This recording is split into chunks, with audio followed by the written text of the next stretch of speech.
नमस्कार शिक्षक साथी, जैसे कि आप सभी को पता था कि सक्षमता परीक्षा हो जाने के बाद, रिजल्ट आने के बाद अब जल्द ही काउंसलिंग की प्रक्रिया की तिथि आपको मिल जाएगी। लेकिन जिस तरह से न्यूज अखबारों के माध्यम से यह खबर मिल रही है कि नहीं मिली अनुमति, चुनाव बाद होगी काउंसलिंग। आज का ये पेपर के हेडलाइन है, जो कि आप देख सकते हैं कि चुनाव आयोग का अनुमति नहीं मिला और ऐसे में अब जो आपकी सक्षमता परीक्षा से रिलेटेड जो काउंसलिंग होनी थी,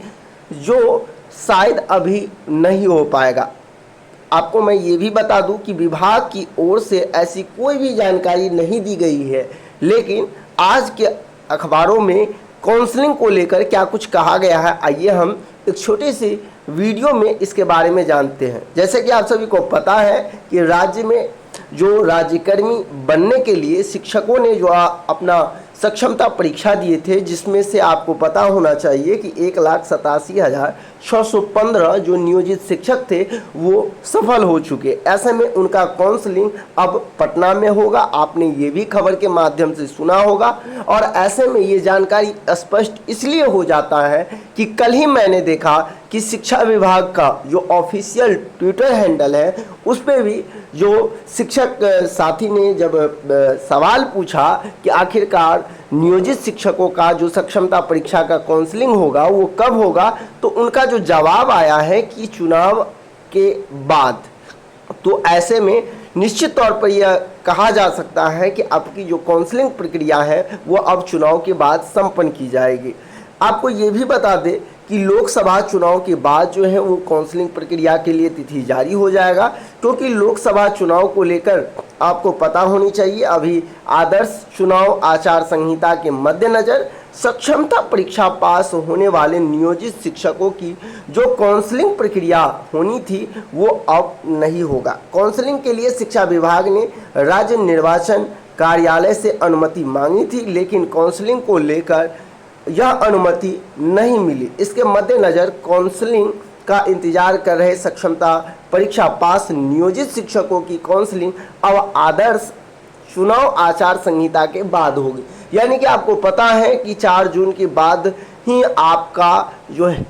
अब काउंसलिंग प्रक्रिया हो पाएगी,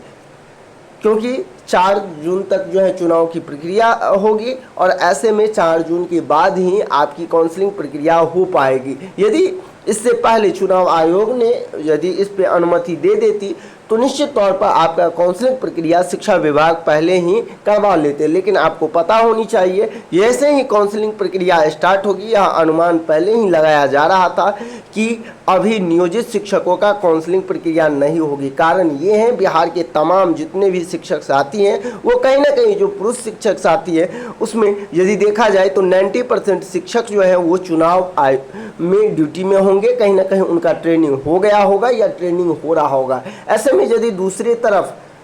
इसकी अनुमति दे दी जाती और यदि काउंसलिंग की प्रक्रिया शुरू कर दी जाती तो कहीं ना कहीं इधर जो हमारा चुनाव है वो कहीं ना कहीं उस पर एक प्रभाव पड़ सकता था और हो सकता है कि इसी को लेकर चुनाव आयोग ने सक्षमता परीक्षा काउंसलिंग को लेकर जो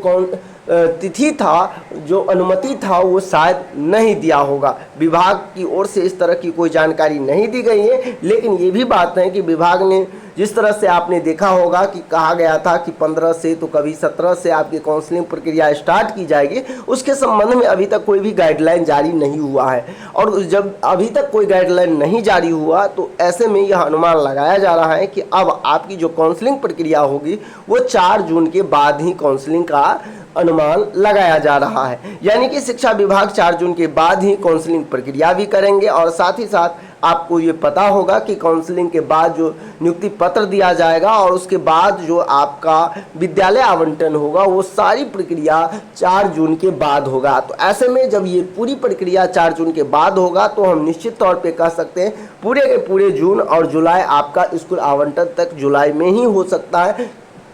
जून में आपका विद्यालय आवंटन संभव नहीं है, क्योंकि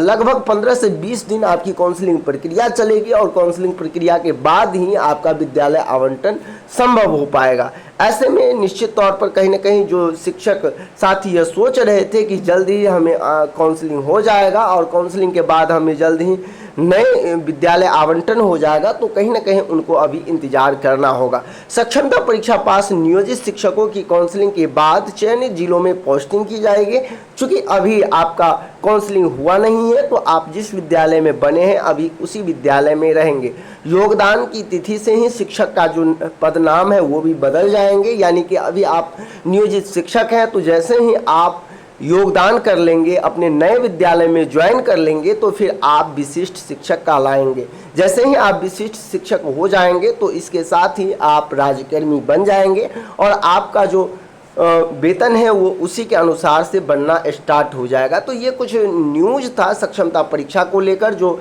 काफ़ी समय से आप सभी यह इंतजार कर रहे थे कि आखिरकार विभागीय तौर पर सक्षमता परीक्षा काउंसलिंग को लेकर कब तक कोई नोटिस या ऑफिशियल जानकारी दी जाएगी। तो ऑफिशियल जानकारी तो नहीं, लेकिन आपने यह देखा कि किस तरह से सक्षमता परीक्षा को लेकर आज न्यूज़ में भी खबर आप देख रहे हैं कि नहीं मिली अनुमति, चुनाव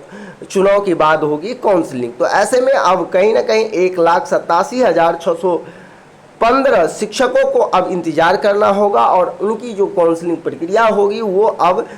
4 जून के बाद ही संपन्न हो पाएगी। शिक्षा विभाग 4 जून के बाद जो है सक्षमता परीक्षा को लेकर ऑफिशियली तौर पर नोटिस कुछ जारी कर सकते हैं। अब यह देखना होगा कि शिक्षा विभाग जो है वो काउंसलिंग के लेकर फिर भी कुछ जानकारी अपडेट देते हैं या नहीं देते हैं। लेकिन जिस तरह से कल का ट्वीट किया गया है इससे यह स्पष्ट है कि अब शिक्षा विभाग जो है कहीं ना कहीं 4 जून के बाद ही काउंसलिंग को लेकर विचार कर रहा है और 4 जून के बाद ही आपकी काउंसलिंग प्रक्रिया संपन्न की जाएगी। जिसका सबसे मुख्य वजह मैंने पहले ही आपको बता दिया कि चुनाव में बहुत सारे शिक्षकों का जो है वो ड्यूटी लगा है और ऐसे में ड्यूटी लगने के बाद जो है जब शिक्षकों की काउंसलिंग होगी तो निश्चित तौर पर कहीं ना कहीं अभ्यर्थी इधर जो हमारे शिक्षक साथी हैं उनको परेशानी हो सकता है और इसी को ध्यान में रखते हुए आपकी जो काउंसलिंग की प्रक्रिया है वो चुनाव के बाद संपन्न करने का हो सकता है निर्णय लिया होगा। लेकिन कहीं ना कहीं निश्चित तौर पर अब जो हमारे शिक्षक साथी हैं वो जल्द ही विशिष्ट शिक्षक बन जाएंगे, क्योंकि चुनाव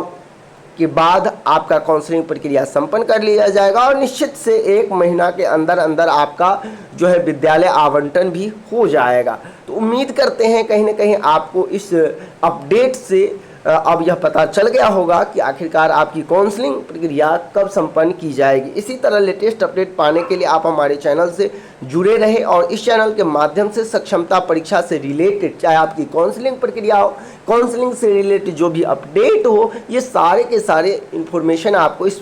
चैनल के माध्यम से मिलती हैं। तो यदि आप चैनल पे फर्स्ट बार विजिट किए हैं तो चैनल को सब्सक्राइब जरूर कर लिए। मिलते हैं नेक्स्ट वीडियो में, अभी के लिए बस इतना ही। बने रहे मेरे इस YouTube channel CTT success classes पे।